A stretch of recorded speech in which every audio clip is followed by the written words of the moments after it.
السلام علیکم دوستوں، آج ہے 25 جون 2025۔ آج کی ٹاپ خبروں میں آپ کا استقبال ہے۔ حیدرآباد اور تلنگانہ کے لا وکالت کے امتحانات کا نتیجہ آج شام 3:30 پہ آئے گا۔ جن لوگوں نے یہ امتحانات دیا تھا وہ اپنا رزلٹ آن لائن دیکھ سکتے ہیں۔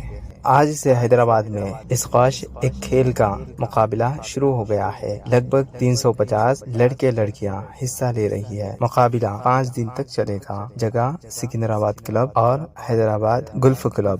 کوکڑپلی میں ایک تیز گاڑی نے ایک عورت کو ٹکر ماری اور بھاگ گئی۔ عورت دور تک گر گئی تھی، جس کے بعد اس کی جان چلی گئی۔ پولیس جانچ کر رہی ہے۔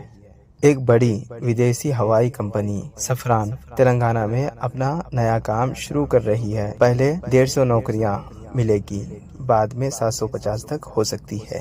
حیدرآباد میں میٹرو کا نیا پلان تیار ہو گیا ہے۔ اب نیا راستہ بنیں گے جس سے سفر اور آسان ہو جائے گا۔ سرکار نے اس کا پلان اوپر بھیج دیا ہے منظوری کے لیے۔ دوستو، اس پر آپ لوگوں کی کیا رائے ہے کمنٹ کر کے ضرور بتائیں۔